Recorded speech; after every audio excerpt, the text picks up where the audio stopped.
Hi, I'm Michelle Joyce, and you're listening to A Shark's Perspective.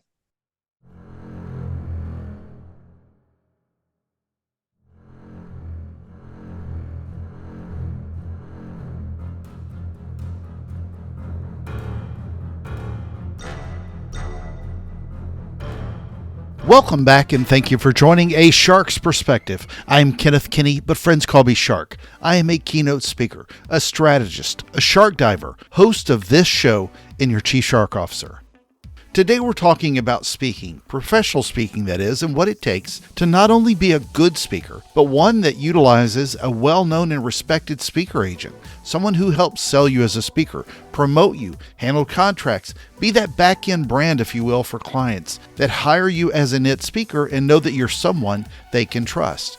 So much of the speaking business is about relationships. It's not just the speech on stage or your performance. Getting to that next level requires that clients work with someone, often it's just you, but if you're lucky, it's with a speaker agent like today's guest who helps you get to that next level with your brand. In short, why should a speaker work with an agent?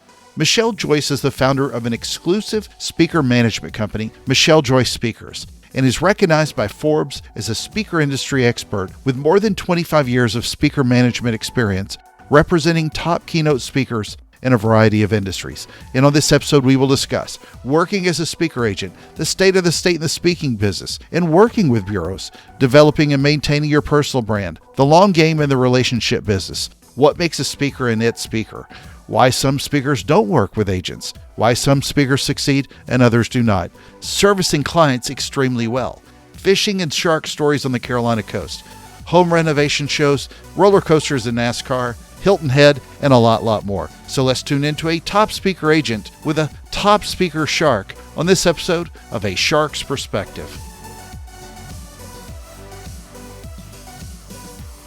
Michelle, welcome to A Shark's Perspective. If you would, tell us a little bit about your background and your career to date. Thanks so much for having me. This month actually marks my 25th year in the professional speaking world. So my whole life is booking keynote speakers for the corporate meetings and events space. I have had my own agency for 8.5 years now. Prior to that, I worked with the great Jeffrey Gitomer, who's arguably the best sales trainer in the world. I came to Jeffrey right out of college. So it was fun to not only learn the speaking business, but also learn sales and customer service from the greatest. And you're what, 27 years old then? So About 28. You're very kind. Well, what made you want to do this? Did you ever want to speak? I have always loved speaking. I'm okay at it. Like I'm one of those people that doesn't really get nervous. I gave a speech in junior high and didn't get nervous and thought, why are people afraid of this? And it's a funny story. A lot of my industry colleagues joke with me that I am the only person they know who actually uses their college degree in this job. But I took a public speaking class my freshman year in college. I went to BGSU in Ohio, go Falcons, and I fell in love with it. And I said, I don't really know what I want to do with this, but I love the idea of influencing people with your words and persuading people and inspiring people and motivating. And I just knew that it was something I was cut out to do. And so I also minored in marketing and I moved to Charlotte, North Carolina right out of college. And that's when I landed with Jeffrey. And so I literally have been working, what I wanted to do right out of college using my degree, and things have evolved from there. Explain what your role is to our audience. Sure. So I own an exclusive speaker management agency. I currently rep 10 keynote speakers, which means I am their full-time sales agent. Whether you call me an agent or a director of events, I handle all of the bookings for all of the 10 people on my roster. Their leads come to me. I'm generating leads for them. I'm closing all of the deals, managing all of the contracts and the invoicing. And you maintain that stable, if you will, 60 to 80% of the time, and it's pretty consistent, right? Yeah, I would say over the past couple of years, it's stayed real consistent. Yeah, we have very little turnover. Well, let's talk a little bit about the state of the state. I mean, other than everyone being vaccinated and telling us way too much on social referencing it in a keynote. What has changed post-pandemic when it comes to booking speakers? Yeah, well, the first thing I'll say is live events are back. Like in-person events are back. We rarely book virtual events anymore. Now, I should say that my world really are Thank those God. corporate. What'd you say? I said, thank the Lord. I Yeah. know, right? It's like and people are even booking out. Like I have an event booked in 2025. So for me, it's like the good old days are back.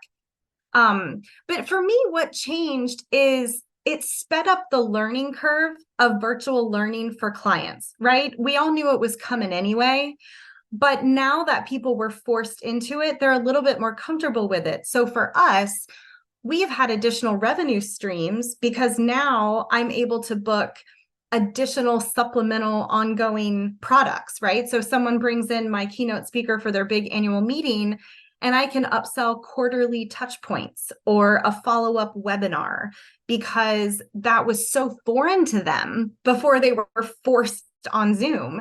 And now it's like, oh, I don't have to fly my team all over the country. I can just log on virtually and get a quick hit. So the additional revenue stream has been definitely something that I never saw coming. Well, and I didn't either. I'm doing a lot more videos post as part of it that they are delivering some sort of content after it. I love doing that. It's not, Yeah. that's been very helpful. So how has your role evolved with bureaus over the last few years versus direct bookings? Because with there being so many more speakers that have jumped into the market, they're now Sure. competing against your great group of 10. Sure. So I would say that speaker bureaus are my greatest partners in the industry. And a lot of times people think I own a bureau. I don't. I own a management agency. The kicker is we all work together, right? But my speaker bureau partners are my best partners because they have lifelong agreements with big companies that will always come back to them, right? So like company XYZ wants to hire one of my speakers, they go through the bureau because the bureau has maintained that relationship for years. And then the bureau is constantly pitching new speakers and new ideas as well. So bureaus, rather than coming to my speaker, would come to me. They know that I am the sales agent for all of those speakers.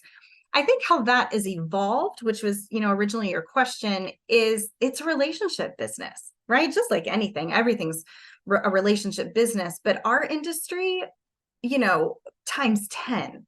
So if my bureau partners know that I only work with great human beings and they're at the top of their game, then I've kind of already done that work for them, right? They know that if they're in my stable, that I've already put my stamp of approval on them.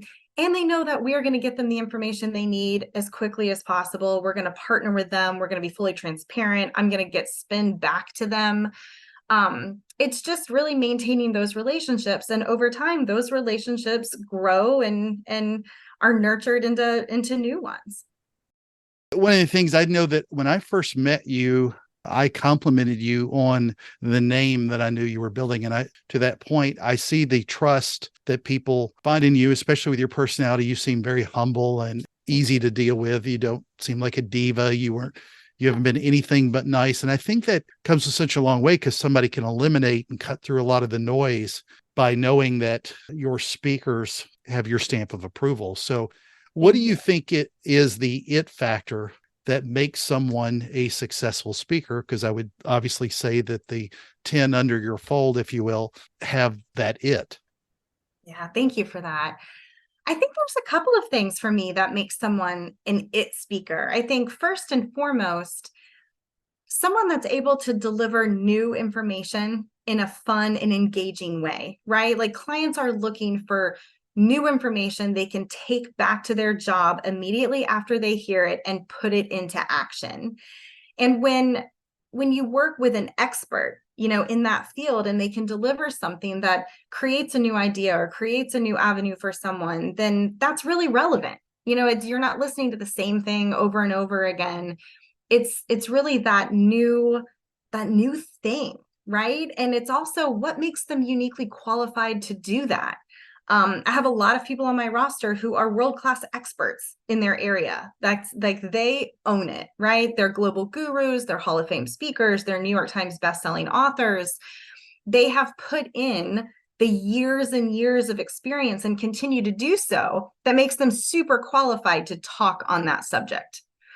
I think the other thing that makes someone an it speaker is how awesome they are to work with, right? Because you can be the smartest person in the world and your information might be fantastic, but if you're difficult, if if I don't trust you, if you show up late, if you're mean to someone on site, like, right? Like all of those things, it's not worth it. You said earlier, there's a lot of speakers in this business. There are. If you don't have the luxury of not being the greatest you can possibly be, because clients will just move on to the other person.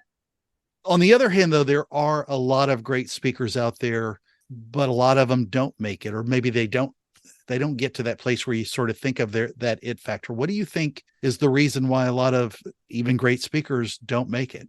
Yeah, that's such a great question. It has been my experience that the great ones who don't make it don't understand that it's a long game.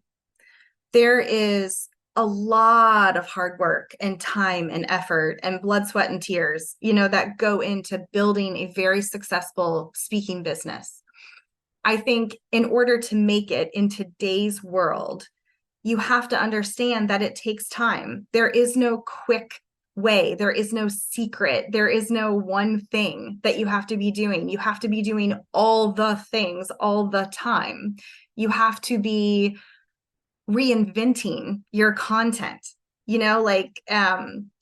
what's hot in the marketplace right now. What do people want? You have to have an ear to the ground on supply and demand for corporate meetings, and you have to be able to do that. You have to be able to hustle still and nurture relationships. I've seen some people arrive and then sit back and quit doing the work, and those people fizzle out as well. It is hard work all the time. And I think a lot of new speakers, this is what's important for them to know. They see the big shiny hotels and the 5,000 person conference room, but they don't understand the hard work that maybe it took to get there, right? They think, wow, this person's making 5 figures to speak for 45 minutes on a stage, and I want to do that. But that person spent a heck of a lot of time away from their family, putting in the hours to get where they are. Agreed. So I was thinking about a couple of people that you represent, and 2 of them in particular that I know fairly well are very close friends with other speakers, comparable to them, excellent speakers, and the others don't use an agent. And most speakers will never have an agent. I'm not asking you to justify your role in any way or any, because there is such a ridiculous value in having someone like you do the work you do. But why do you think that is, that a lot of speakers never work with an agent? Well, I think you have to find what works for you and your business. And that's the first thing that I tell someone who's looking for an agent. I always say, okay, what does an agent mean to you? What does that look like?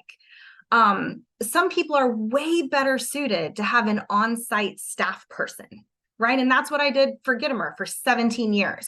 There is so much value in that if that works better for your business model. Some people prefer only to work with speaker bureaus, right? They don't want to do a lot of the outbound marketing or the qualification. They want to only work with speaker bureaus. And so they build an entire business positioning themselves to speaker bureaus.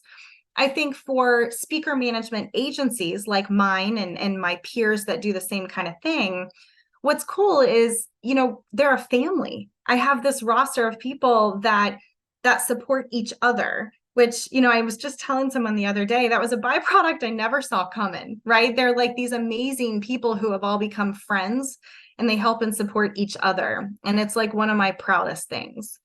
But there's a lot of benefit to being on a roster of like-minded people, even if there are different topics, because there's cross promotion and cross selling. And I think, my speakers, one of the things that they looked for coming on my roster was someone who had so much sales experience within the industry. My speakers don't have time to be closing deals. They got to be out on the road or writing their next book or getting to their next event. So they need someone they can trust to nurture those leads and close those deals and follow up again for future business. And that's what my company does. Out of curiosity, how did you get to 10 people being sort of your sweet spot? Because there are a lot of people that do this and they want to continue to expand and expand and expand. And then it gets so watered down, I'm sure, from a management perspective as well. But I mean, I see you, especially on LinkedIn, post stuff about your people all the day. If you had double this people, I don't know that you would obviously spend anywhere near the amount of time, or you'd get caught in the rat race of just posting and that becomes your full-time job. Right. But Well, how did you sort of get to that spot of 10? yeah, that's exactly it. I realized that in order for me to continue the level of service to the clients and the speakers, this is the magic number for me with who's on the roster right now. And it's hard, right? Because I have speakers reach out to me on a regular basis and they're amazing and I would love to work with them. But since I started my business, one of the best things that I've done is know when to say no. I'm very clear about what's working and what's not. And my job is to keep kicking the ball down the field to make sure that everybody wins. And I have to be very careful of my time and where that's spent. So right now, it's a great thing. We are cooking, but I'm at my max right now. I don't have the desire to expand. That and two kids will. Yeah, and I'm a mommy. Yeah, exactly. So what's the general criteria for a speaker agent, as in what kind of speakers do you represent and how do you come to that? Yeah, well, you know what? There are a ton of different agents and management companies. So when you're looking for one, you have to figure out what works best for you. There are some that specialize in business development with newer speakers or lower fee speakers who need the reps. And there are some like myself who really focus on closing those deals and nurturing leads for future business. Because a lot of my speakers, they have incoming leads, right? They are of a certain criteria and of a certain level where they have a lot of inbound already. So my job is to sort of fill in the rest. But when you're looking for an agent, it has to be a fit, right? Like we're all family. My speakers are my family, and that has to be a really good fit. I have learned that if it's not a fit, if expectations are not set very clearly up front, or there's personality conflicts or, differences of opinions, it's not going to work. It's not going to be a great experience. It's an eclectic looking family you've got, though. When I look at the people, They're my ducks. They're all my little ducks. yeah. Well, Jay Bayer didn't start out at a 5-figure plus fee. How does someone go about, not necessarily him, but any of them, really go from, say, a $5,000 to $15,000 speaker to a $20,000 plus speaker, and then being represented by an agent? I think a lot of people are, to your point earlier, they don't know that they need to put in the reps and make the outbound phone calls that make them feel uncomfortable and send a bazillion emails that never get answered. But at the same time, people want to know, is there light at the end of the tunnel? So how does someone go from hitting one mark to getting to that next mark, at least in your eyes? Yeah, it's a great question. And Jay's such a great example of that speaker that reinvents all the time, right? He is constantly producing new content and listening to what's out there and what do people want and recognizing trends and needs. So he's one of the hardest working individuals I've ever met. And I think, he's a great example for that. I think if you're a new speaker and you want to get up into those higher fees, or you want more business, sometimes it's not just about the fee increase. Sometimes it's like, I just want more bookings. There's an old adage in the business that says, speak more to speak more. And so being visible, when you're just starting out, or you do have a little bit of a smaller fee, just worry about the reps. Just worry about showcasing your talents in front of audiences who can say yes to you again and again. Go speak at luncheons, go speak at Lunch and Learns, go speak at industry association events. Just go do the reps. And I often tell people, even though my speakers are certain criteria, they're still putting out content on a regular basis. They're still blogging and active on their social and showing up at industry association events. Like, they're very current on what's going out there. There's a lot of hustle in this business. You have to be willing to work really hard and continue to do so until you're done, right? Like, I think there's a misnomer that, that it gets easy. I think the really good ones are constantly working. Why do you think there's so few great speaker agents? I know it's a blend, because it's you, it's your support team internally, it's the speakers you have. I would say that you could find other pockets of that, but I hear your name often. Oh, And I don't hear a lot of other people often. That doesn't mean that maybe my hearing's just clogged, but I have heard, and I've heard other people reference this as well, that hold what you're doing at a very high standard. And that name now is obviously it's worth a lot. So I pose a obvious fluff question. Why do you think there's so few great speaker agents? first of all, thank you for that. It's very kind. Um, I think people don't know the job exists, honestly, because, I live in this world. I've been living in this world for 25 years, but when I meet someone at a cocktail party and they say, "What do you do?" They're still blown away that this is what I do for a living. I mean, like literally I have the coolest job ever. And I just gave a speech to a whole bunch of juniors and seniors in high school, and it was like a career day. And I was like, "You guys, I have the coolest job ever." Right? Like I get to put people on stages that inspire audiences all around the world. Like to me, there's nothing better. And I own my own company. There's nothing better, right? Like I have all the things. But people are blown away that that's an actual job. I think people just don't know it exists. I think there's a huge demand. If anyone was interested in selling speakers or managing speakers, I think there's a huge demand for it. I also think it takes a very specific personality, right? Like I am very good at managing a lot of things at the same time. And that's overwhelming for a lot of my friends, right? Like I'm just wired differently than a lot of people I know. It's a very demanding position. And so I think all the things have to align. You have to know it exists. You have to plug into this world. But there's burnout, right? I know a lot of people who gave it a try and they were like, "Whoa, this is so not for me." And I get it. Well, I think that's probably part of the reason why I was thinking about the humility as a compliment is that it doesn't ever seem like you're trying to one up your speakers. And I've never heard of you trying to sell anything. And in today's current world that we live in, there's a lot of people who do that who would probably try to sell a course to the people they represent, and thank goodness you don't have an online course or any of those kind of silly offerings that we would see if this was replicated by look, if 50 people we knew did this, 25 of them would try to sell to the speakers Yeah. they represent. And that's everybody's got to make a dollar, but if you want to do it well, don't try to sell them something. But anyway, Yeah. all right, where you're in the Carolinas, where I've gone diving many times, a lot of shipwrecks out there, which I love, and Mhm. a lot of diverse shark populations.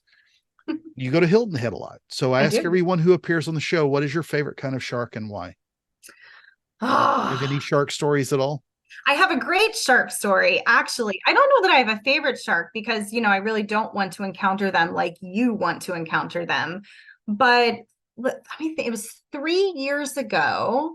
Well, first of all, let me back up and say when my family, my husband and my two children, we go to Hilton Head every summer and we always charter a boat to go out fishing and we always use the same captain. Thomas is amazing. And 3 years ago, my son caught at that time the state record shark. So it was, we were not fishing for shark, but sometimes it happens. And he pulled that thing up and it was bigger than him. So we have this fantastic picture of my husband, who is 6'5", big guy, holding this shark up next to my son, who's pointing it because it was on my son's line. And the guy measured it and he was like, "As of today, dude, that's the state record." And it's just a really fun story for my son to be able to tell. I'll send you the picture after, but it's a super fun story. Hopefully you threw it back. We throw it back. we Okay. we throw everything back. It's all catch All and right. release, but yeah. All right. Well, Michelle, it's that special time of the show. Are you ready for the 5 most interesting and important questions that you're going to be asked today? Hope so. All right. Here we go. Number one. Okay. You just went through a home renovation of sorts, so I'm going to assume that when I talk about TV renovation shows on HGTV, you'll know who I'm talking about. Would you rather watch Fixer Upper or Flip or Flop? Fixer upper. Okay. You knew what they were. Yes. I've lost the remote control battle many a time, so I knew that you know those. All right, number two, in the speaking market, associations or private/corporate? Can I say both? Nope. Ah, Got to pick your favorite child. That's another question coming later. I'm just kidding. oh my God, that's so hard. You know what? I would say the majority of our work are with private clients. And so I'm going to say that just because that's the majority of what we do. We do associations, but Well, the one thing I will say that I love most about private is I don't have to post stuff about myself on social private stuff, but that's just me. All right. Number 3, you're in the Charlotte area. So let's talk about fun things to do. Fun, scary things. Which do you think is more dangerous? Riding a roller coaster at Carowinds, which made the world news, or driving a NASCAR race car on the track? I'm going to go with roller coaster because if you were to drive a NASCAR car on the track, there's like a whole bunch of companies that do that as tours, and they're pretty controlled. I think the roller coaster is out of our control. Yeah, that beam with a crack in it I know. I think I saw that video like 5,000 times. Terrifying. All right. So number 4, things to do at Hilton Head. Which do you like more? Going into the water on a boat or just sitting at the beach? Just sitting at the beach. I could sit on the beach and stare at that horizon for the rest of my life. I'm just going to get out of the way so you can hear my virtual background now. And my family knows, right? I will take my chair down to the water and I will just sit there and look out. And it's really the only alone time I ever get in my whole life. A little SPF 30 and you're good to go for a while. Yeah. All right. Number 5, and the most important question that you're going to be asked today is biscuits or cornbread? Biscuits, 100%. Why so? With sausage gravy on top. I just had it yesterday, so I would highly agree. And Big Bad Breakfast, which is a favorite in Northwest Florida. So, all right. So, Michelle, where can people find out more about you, about your agency, and a lot more? Oh, thanks. My website is simply my name, michellejoyce.com. And all of the information about us and what we do and all of our speakers are right there. Perfect. Michelle, thank you again for being with us today on A Shark's Perspective. Thank you for having me. This was fun.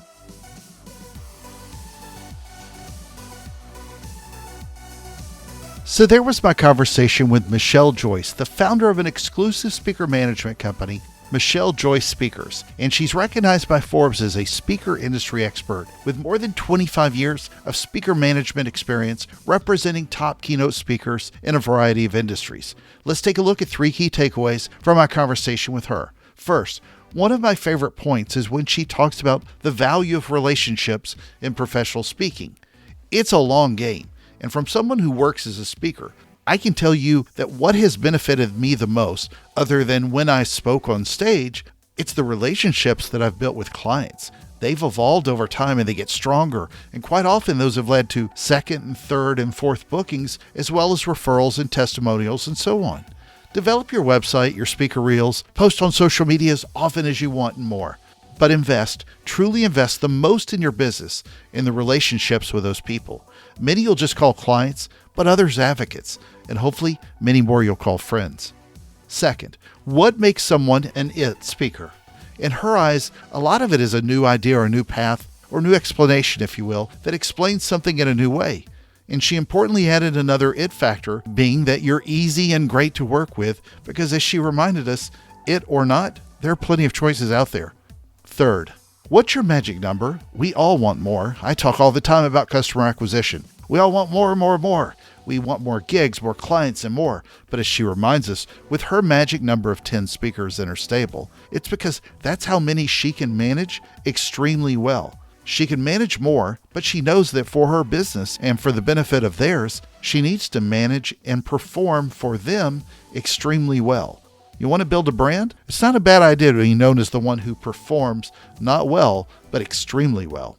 Got a question? Send me an email to kenneth@asharksperspective.com. Thank you again for the privilege of your time, and I'm so thankful to everyone who listens. Professionally speaking, of course, I hope that you have an amazing day. Please join us on the next episode of A Shark's Perspective.